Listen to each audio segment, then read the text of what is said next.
Assalamualaikum warahmatullahi wabarakatuh. Perkenalkan, nama saya Rahma. Saya akan membacakan kitab Ta'limut Ta'lim. Bismillahirrahmanirrahim.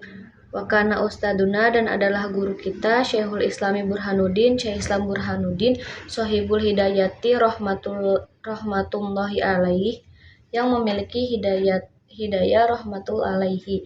Yuhki, menceritakan anna wahidan, ada salah seorang min kubari a'immatin, dari para pembesar Bukhara wa kana yajlisu, dan ada duduk majlis darsi di majlis ilmu, wa kana yakumu, ada beliau suka berdiri fi hilali darsi, di tengah-tengah pelajaran. Ahyanan, kadang-kadang, fasa'aluhu, kemudian kepadanya bertanya, andalika, mengenai hal itu. Faqala, dia berkata, inna bna ustadi, sesungguhnya anak guruku, yal'abu, sedang bermain, ma'asibiani, bersama anak-anak lain, fisakati, di tempat bermain, wayaji'u, dan dia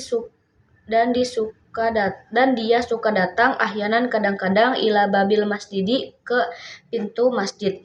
Fa'idha ra'aituhu, maka ketika melihat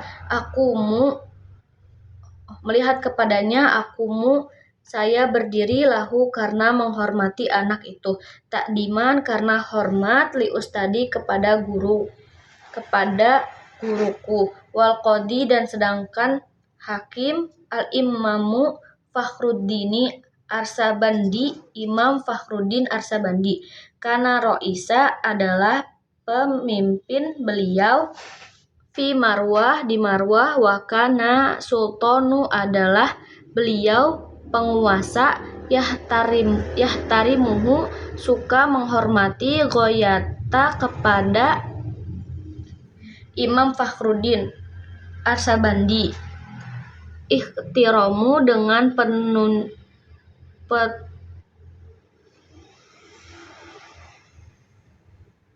petunjuk, wakana, dan ada, yakulu, berkata, innama wajadtu,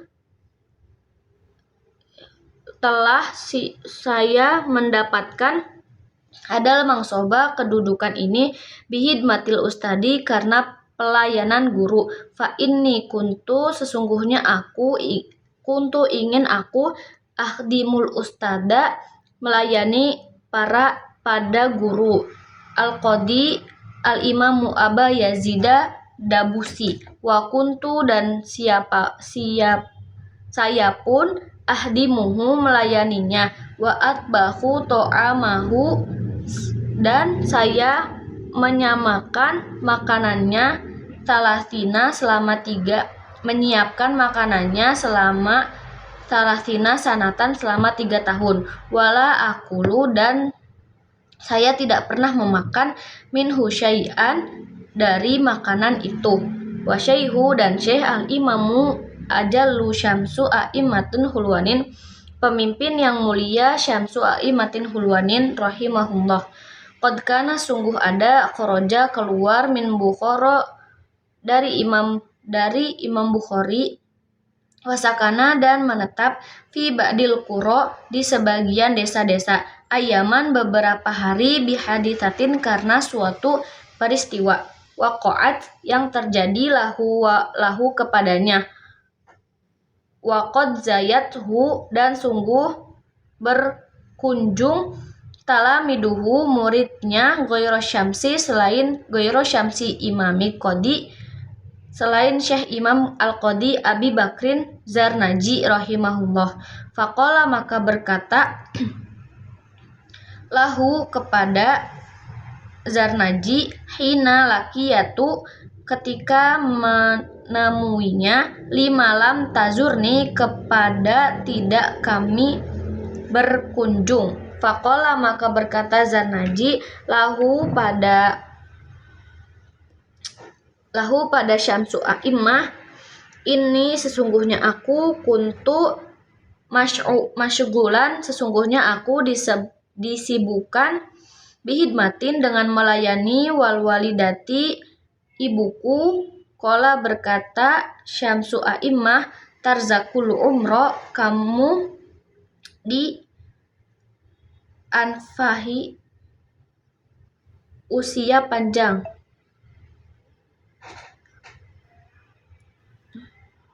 Kamu dinafahi usia panjang. Wala tarzuku, tapi kamu tidak.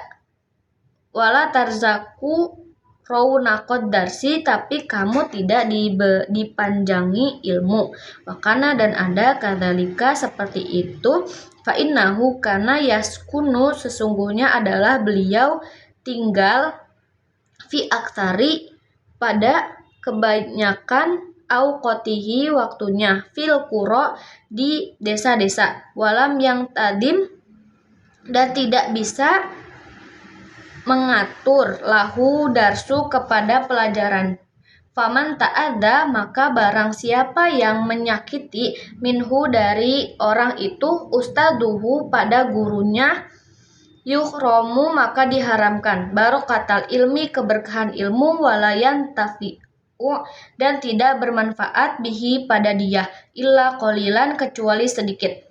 Saya akan menjelaskan tentang penjelasan kitab yang sudah saya baca tadi. Kitab ini menjelaskan tentang cara menghormati guru. Di sini cara menghormati guru diantaranya yaitu hendaklah kita tidak melintas di hadapan guru, terus tidak duduk di tempat guru, tidak memulai pelajaran dengan perkataan di sisinya, tidak memperbanyak pembicaraan kecuali dengan izinnya, tidak bertanya sesuatu kepada guru ketika kelelahan.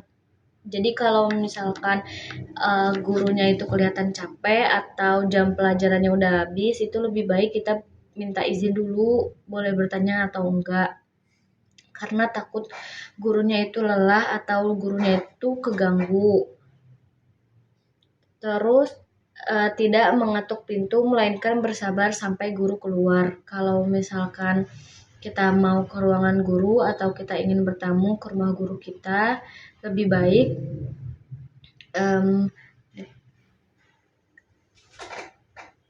baik nungguin gurunya sampai keluar, atau boleh mengetuk pintu, tapi tidak boleh terlalu banyak. Dan dari memuliakan guru itu adalah menghormati sanak guru dan siapa saja yang berhubungan dengan guru. Kayak misalkan guru itu punya suami atau punya istri, punya orang tua atau punya anak. Kita juga harus menghormati guru dan sanak-sanak saudaranya guru. Kita harus belajar mendapatkan ridho guru dan menjauhi kebenciannya, dan melaksanakan kepada perintahnya selain maksiat kepada Allah. Tidak boleh taat kepada makhluk dalam rangka maksiat kepada Sang Pencipta. Syekh Burhanuddin menceritakan tentang seorang pembesar yang suka berdiri di tengah-tengah pelajaran. Ketika ditanya, dia menjelaskan bahwa dia berdiri karena menghormati anak gurunya yang sedang bermain di luar dan kadang-kadang muncul di pintu masjid. Lalu Syekh Burhanuddin itu pernah menceritakan kayak ada seseorang yang setiap di dalam kelas itu, setiap anak gurunya lewat tuh pasti beliau tuh berdiri, karena anaknya tuh sering lari-larian di taman bermain atau kadang juga suka masuk ke pintu kelasnya gitu. Jadi beliau itu ikutan berdiri karena bentuk menghormati anak gurunya tersebut. Lalu ada Hakim Imam Fahrudin Asyabani yang menceritakan tentang pengalamannya melayani guru. Dia mengatakan bahwa dia mendapatkan kedudukan karena melayani guru. Bahkan dia memasak makanan untuk guru selama 3 tahun tanpa pernah memakan sedikit pun. Jadi Hakim Imam Fahrudin Asyabani itu pernah menceritakan tentang takdimnya sama guru, membuat makanan, terus melayani guru. Selanjutnya juga ada Syekh Imam Ajalu Samsul A'immatullah menceritakan tentang pengalamannya ketika keluar dari Bukhara dan menetap di desa. Dia berkata bahwa dia tidak bisa berkunjung ke tempat Syekh Imam Qodhi Abu Bakar Al-Jarnaji karena sibuk melayani ibunya. Syekh Imam Qodhi kemudian berkata bahwa dia tidak dianugerahi kelezatan ilmu dan bahwa siapapun yang menyakiti gurunya akan diharamkan dari kebaikan ilmu dan tidak akan mendapatkan manfaat sedikit pun. Suatu hikayat, Khalifah Harun ar-Rasyid mengirim putranya kepada Al-Asyamai agar diajarkan ilmu dan adab. Pada suatu hari, Khalifah melihat Al-Asyamai berwudu dan membasuh sendiri kakinya. Sedangkan putra Khalifah cukup menuangkan air pada kaki tersebut. Maka Khalifah pun menegur dari ujarnya, "Putraku, saya kirim kemari agar engkau ajar dan didik. Tapi mengapa tidak kau perintahkan agar satu tangan menuang air dan tangan satunya lagi membasahi kakimu?" Itu penjelasan cara menghormati guru, banyak dari cerita-cerita para ulama, para syekh, bagaimana kita takdim sama guru dan menghormati guru. Sekian penjelasan dari saya. Saya akan menjelaskan qawaid tentang isim. Yang pertama, isim itu secara istilah adalah kalimat yang menunjukkan arti atas dirinya sendiri dan tidak memiliki makna zaman. Secara sederhana, isim dapat diartikan sebagai kata benda. Isim memiliki makna tersendiri. Hal ini berbeda dengan huruf yang tidak memiliki makna kecuali sudah bersanding dengan kalimat lain. Contoh dari kalimat isim: kitabun, zaidun, baitun, ana, hadza.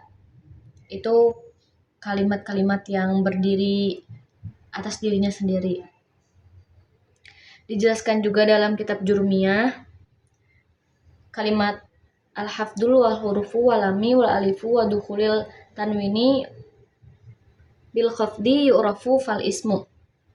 Al-mu'rad, kalimat isim bisa diketahui, bisa dibedakan dari kalimat fi'il dan huruf, yaitu bisa ditemui i'rab, khofat atau jer.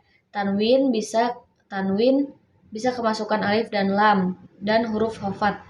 Berdasarkan keterangan dari kitab Jurumiyah, maka diketahui bahwa tanda-tanda kalimat isim itu ada 4. Yang pertama, i'rab khofat atau jer. Yang kedua, tanwin.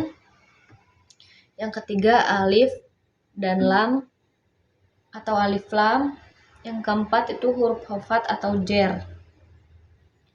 I'rab khofat atau jer itu setiap kalimat yang bisa menerima i'rab khofat atau jer, maka pasti disebut kalimat isim. Baik jer dengan huruf, contoh bizaidin marortu, atau jer dengan mudhof, zaidin gulamu ja'a. Tanwin, alamat kalimat isim yang kedua adalah tanwin, kalimat yang mempunyai domah, maka kalimat tersebut adalah isim. Contohnya, Muhammadun bi Muhammadin marortu. Dalam contoh di atas, seluruhnya menggunakan tanwin. Ini menunjukkan bahwa lafaz tersebut termasuk kalimat isim. Yang ketiga yaitu alif lam. Alif dan lam atau al merupakan salah satu alamat dari kalimat isim. Jadi apabila ada kalimat yang bisa dimasukkan al, maka itu disebut dengan kalimat isim. Contohnya, ar-rijalu. Terus yang keempat itu huruf khofat atau jer. Ciri-ciri dari kalimat isim yang selanjutnya adalah kalimat yang tersebut dapat dimasuki oleh huruf khofat atau jer, sehingga menjadi susunan jer majrur. Contohnya, huruf-huruf khofat yaitu wahiyal kismu wal hurufu wal lamu wal kafu wal ba'u wa robu wa fi wa an wa ila min wa ta wa ba wal waw.